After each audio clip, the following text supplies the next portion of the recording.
ఇవాళ ఎజెండా ఏంటిదంటే పోలవరం ప్రాజెక్టు కట్టాలనేటటువంటి సందర్భం వచ్చినప్పుడు ఉమ్మడి ఆంధ్రప్రదేశ్లో అందరం కూడా వ్యతిరేకించినాం. ఎందుకంటే దానివల్ల ఖమ్మం జిల్లాలో ముంపు మిగులుతో తప్పితే లాభం ఏం లేదని వ్యతిరేకించినాం. ఆనాడు తెలంగాణ జాగృతి నుండి ప్రత్యేకంగా సుప్రీంకోర్టు వరకు కూడా వెళ్ళి కోర్టులలో కేసులు వేసి కూడా పోలవరాన్ని ఆపే ప్రయత్నం చేసినాం. ఆ ప్రయత్నం జరుగుతున్నటువంటి సందర్భంలో రాష్ట్ర విభజన జరిగింది. తర్వాత ఆంధ్ర ప్రాంత ప్రజలకు నీళ్లు రావాలనేటటువంటి ఉద్దేశంతో పెద్దలందరూ కూడా రాష్ట్ర విభజన చట్టంలో పోలవరం ప్రాజెక్టుకి జాతీయ హోదానిస్తూ పోలవరం ప్రాజెక్టుకి డబ్బులు కూడా కేంద్ర ప్రభుత్వం 90% ఇవ్వాలని చెప్తూ దాంతోపాటు 136 ముంపు గ్రామాలను కూడా విభజన చట్టంలో భాగంగానే ఇవ్వడం జరిగింది. అక్కడి వరకు బాగానే ఉంది, అందరూ కూర్చొని ఒప్పుకున్నారు. ఆ 136 గ్రామాలకు సంబంధించి ముందే ఇచ్చేసినాం విభజన చట్టంలో. కానీ అన్యాయం, అసలు అన్యాయం ఎక్కడ ప్రారంభమైందంటే కేంద్రంలో నరేంద్ర మోదీ గారి ప్రభుత్వం వచ్చింది. ఇక్కడ మనకు కొత్తగా తెలంగాణ రాష్ట్రం వచ్చింది 2014లో. మొట్టమొదటి క్యాబినెట్ మీటింగ్ నరేంద్ర మోదీ గారు పెట్టిన దాంట్లో ఫస్ట్ క్యాబినెట్ మీటింగ్ 2014లో ఒక ఆర్డినెన్స్ తీసుకొని వచ్చిండ్రు. ఇది ఒక ఆర్డినెన్స్ తీసుకొని వచ్చిండ్రు. అప్పుడే రాష్ట్ర విభజన జరిగింది. అప్పటికే 136 గ్రామాలు ఇచ్చేసినాం. కానీ చాలా అన్యాయంగా ఒక 2-3 రోజుల్లోనే పార్లమెంటు ప్రారంభం అవుతుంది అనంగా మొదటి పార్లమెంటు సమావేశాలకు ముందుగానే బీజేపీ తొలి క్యాబినెట్లో ఈ ఆర్డినెన్స్ తీసుకొచ్చి 7 మండలాలను అన్యాయంగా ఆంధ్రప్రదేశ్కి అప్పచెప్పడం జరిగింది. ఎందుకోసం 7 మండలాలను అప్పచెప్పిండ్రు? ఈ 7 మండలాలు మొత్తం ముంపు మండలాలు కూడా కావు.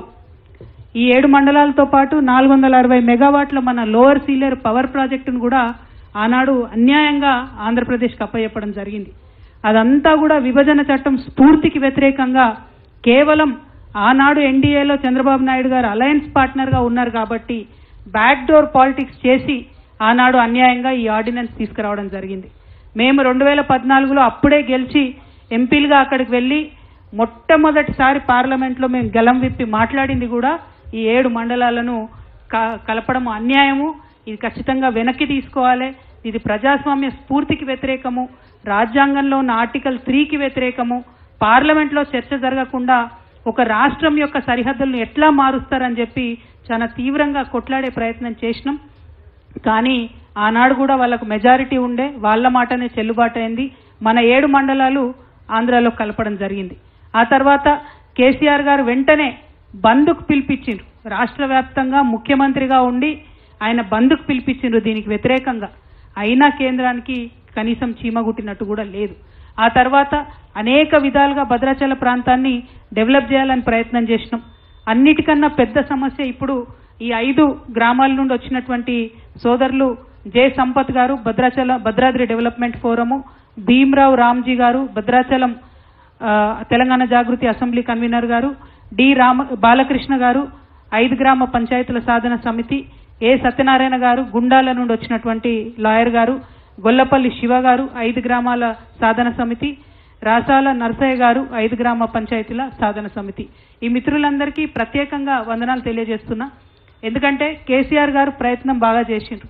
పోలవరం ప్రాజెక్ట్ ఎప్పుడైతే వాళ్ళు కెపాసిటీ పెంచుకుంటూ స్పిల్వే కెపాసిటీని పెంచుకుంటూ పోతున్నారో 36,000 క్యూసెక్లకు పర్మిషన్ ఉన్నదాన్ని 36 లక్షల క్యూసెక్లకు పర్మిషన్ ఉన్నదాన్ని 50 లక్షల క్యూసెక్లకు వాళ్ళు పెంచుకుంటూ పోతున్నారో ఆ నిల్వ ఉన్న నీళ్లు వెనక్కి తన్నడం ప్రారంభమైనాయి. మన భద్రాచలం రాముడి దాకా కూడా గుడి మునిగిపోయేటటువంటి పరిస్థితి వచ్చింది. పెద్ద వరద వచ్చినప్పుడు మనం చూసినాం. ఇంకా అన్యాయం ఏంటంటే ఈ కరకట్టలు ఏవైతే మనం కట్టుకున్నామో అందులో 2 స్లూయిస్లు మనకు తెలంగాణలో ఉంటాయి, 2 ఆంధ్రాకి వెళ్ళిపోయినాయి. మన తెలంగాణలో ఉన్న స్లూయిస్లను మనం మెయింటైన్ చేస్తున్నాం, వాటి గేట్లు ఇబ్బంది లేకుండా నీళ్లు పోయేటట్టు చేస్తున్నాం. కానీ ఆంధ్రాలో ఉన్న 2 స్లూయిస్లను వాళ్ళు మెయింటైన్ చేస్తలేరు. దాంతో కూడా నీళ్లు వెనక్కి తన్నుతున్నటువంటి పరిస్థితి ఉన్నది. ఆనాడు ఎంతో ప్రయత్నం చేసినా కూడా ఈ గ్రామాలు మనకు రాలేదు. చిన్న చిన్న సమస్యల్లాగా మనకు కనిపిస్తాయి. కానీ ఇందాక మాట్లాడుతూ తమ్ముడు బాలకృష్ణ చెప్పినట్టు ఇవాళ 5 గ్రామాల్లో ఉన్న పిల్లలు మరి స్కూల్ ఏమో తెలంగాణలో చదువుకుంటున్నారు, 1 నుంచి 10వ తరగతి ఇక్కడ చదువుకుంటున్నారు. రేపు అడ్రస్ ఏమో ఆంధ్రప్రదేశ్ ఉంటుంది. మరి ఉద్యోగానికి ఎక్కడ అప్లై చేయాలంటే పెద్ద క్వశ్చన్ మార్క్గా ఉన్నది. ఎవరు కూడా ఈ సమస్యను పరిష్కరించే పరిస్థితి లేదు. ఇంకొకటి ఏంది, ఎవరన్నా ఈ 5 గ్రామాలలో అనారోగ్యం పాలైతే ఆరోగ్యశ్రీ కావాలంటే ఆంధ్రప్రదేశ్ ప్రభుత్వం ఆరోగ్యశ్రీ కావాలంటే వాళ్ళు గుంటూరు హాస్పిటల్ పోవాలి తప్పితే వాళ్ళకి ఇంకో మార్గం లేదు. మరి 5 గ్రామాల ప్రజలు వచ్చి భద్రాచలంలోనో కొత్తగూడెంలోనో వైద్యం తీసుకుంటే తెలంగాణ ఆరోగ్యశ్రీ వాళ్ళకు వర్తించే పరిస్థితి లేదు. ఇట్లా చిన్న చిన్నగా మనకు అనిపించినా వాళ్ళకి అక్కడ పెద్ద సమస్యలు.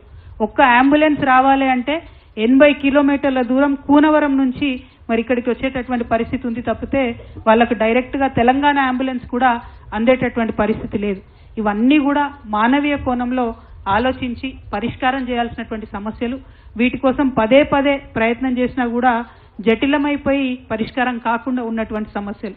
అందుకనే ఈ రౌండ్ టేబుల్ ద్వారా ఈ 5 గ్రామాలకు సంబంధించినటువంటి అనేక మంది మేధావులతోని ఇదివరకే మాట్లాడి నేను తెలంగాణ జాగృతి నుండి కేంద్ర ప్రభుత్వాన్ని డిమాండ్ చేసేది ఏంటంటే ఇవాళ 20వ తారీఖు ఈ నెల 25 నాడు ప్రగతి ఎజెండా పేరుతోను నరేంద్ర మోడీ గారు 4 రాష్ట్రాల ముఖ్యమంత్రులతోని ఆంధ్రప్రదేశ్, తెలంగాణ, ఒరిస్సా, ఛత్తీస్గఢ్ ఈ 4 రాష్ట్రాల ముఖ్యమంత్రులతోని వారు మీటింగ్ పెడుతున్నారు. అందులో పోలవరం ఇష్యూతో పాటు అనేక ఇష్యూస్ వాళ్ళు మాట్లాడతారు. ఆ మీటింగ్లో నరేంద్ర మోదీ గారు ఖచ్చితంగా ఈ 5 గ్రామాలను తెలంగాణకు మళ్ళీ తిరిగి ఇవ్వాలని చెప్పి తెలంగాణ జాగృతి తరఫున మేము డిమాండ్ చేస్తూ ఉన్నాం.